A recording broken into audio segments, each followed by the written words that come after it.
ದೇವ್ರ ಅಲ್ಲಿ ಕಾರ್ಯ ಮಾಡಿರಿ. ಅದಾದ ನಂತರ ನಮ್ಮ ಹುಡುಗರು ಸ್ವಲ್ಪ ಅಲರ್ಜಿ ಟೈಪ್ ಇದ್ರಿ. ಅದು ಎಷ್ಟು 3 ವರ್ಷ ಆಗಿದ್ರೆ ಸ್ಟಾರ್ಟ್ ಇತ್ತು ನಮ್ಗೆ ಅಲರ್ಜಿ. ತಿಂಗಳಿಗೆ ಎಲ್ಲರೂ 1,000 ರೂಪಾಯಿ ತೆಗೆದು ಇಡ್ಬೇಕಾಗಿದ್ರು. ಎದಿ ಕಫ ಆಗಿರಿ ಒಟ್ಟು ಮ್ಯಾಗಿನ ಮ್ಯಾಗ ತೆಳಗಿನ ತೆಳಗ ರಾತ್ರಿ ಎಲ್ಲ ಒಂದು ಕಾಯ್ಬೇಕಾರೆ ಇಡೀ ಮನೆಯಾಗೆಲ್ಲರೂ ಕುಂತು ಏನಾಗ್ತದೆ ಯಾಂಬಲ್ಲತ್ತಂದು ಆ ರೀತಿ ಆಗ್ತೈತ್ರಿ. ಇಲ್ಲಿ ಸಭೆಗೆ ಬಂದ ನಂತರ ಅದು ಪ್ರೇಯರ್ ಆಗಿ ಮಾಡ್ಸ್ಕೊಂಡು ಹೋಗಿನ್ರಿ ನಾನು. ಬರೀ ಒಂದೇ ಬಾಟ್ಲಿದಾಗ ಒಂದು ಅಲರ್ಜಿ ಎಲ್ಲ ಹೋಗೈತ್ರಿ. ಎಲ್ಲ ಪೂರ ಆರಾಮದಾನ್ರಿ. ಅಂದಿಂದ ಇಲ್ಲಿವರೆಗೂ ಒಂದು ರೂಪಾಯಿ ಹಾಕಿರ್ಕಿಲ್ರಿ. ಮಾನ್ಯ ಊರಿಗೆ ಹೋಗಿ ಬಂದ ನಂತರ ಒಂದೇ ಸರಿ ನಾ ತೋರ್ಸ್ಕೊಂಬಂದ್ರಿ. ಅಷ್ಟು ನನ್ನ ಮಗನ ಜೀವಿತಲ್ಲಿ ಕೂಡ ದೇವರ ಕಾರ್ಯ ಮಾಡ್ಯಾರಿ.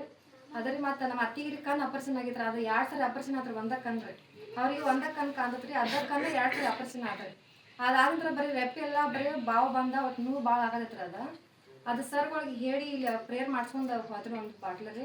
ಅದ್ರ ಬೆಳಕಿಗೆ ಒಂದು ಕಣ್ಣು ಇಲ್ಲ, ಒಂದು ಏನೇನು ಇಲ್ರಿ. ಎಲ್ಲ ಕಣ್ಣೆಲ್ಲ ನಾರ್ಮಲ್ ಆಗೈತ್ರಿ. ಅವತ್ತಿಂದ್ರೆ ಇಲ್ಲಿವರೆಗೂ ಒಂದು ಕಣ್ಣಿನ ನೋವು ಅಂತಂದು ಏನೂ ಇಲ್ರಿ. ಆಯಿಗೆ ಎಲ್ಲ ಕಡಿಮೆ ಆಗಿದ್ರಿ.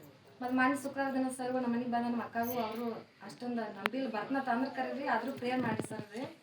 ಅವಾಗ ಒಂದು ಬಾಟ್ಲಿ ಪ್ರೇಯರ್ ಮಾಡ್ಸ್ಕೊಂಡು ಕೊಟ್ಟ ನಂತರ ಅವ್ರು ಇನ್ನೂ ಆಯಿಲ್ ಹಚ್ಕೊಳ್ತಿಲ್ಲ. ಜಸ್ಟ್ ಪ್ರೇಯರ್ದಾಗನ ರೀ ಕೈ ನೋವು ಎಲ್ಲ ಕಡಿಮೆ ಆಗೈತ್ರಿ. ದೇವರಲ್ಲಿ ಅದ್ಭುತ ಮಾಡ್ಯಾರ್ರಿ. ಮತ್ತು ನಾವು ಅವ್ರು ಪತ್ರಾಸ್ದಾಗಿದ್ದರು. ಈಗ ಸರ್ಗಳು ಬಂದು ಹೋದ ನಂತರ ಈಗ ಮನ್ಯಾಗ ಬಂದ್ರೆ ಅಲ್ಲೇನು ಸಮಸ್ಯೆ ಇಲ್ರಿ. ಎಲ್ಲರೂ ಸಮಾಧಾನದಿಂದ ಆರಾಮ ಸಾಕ್ಷಿ.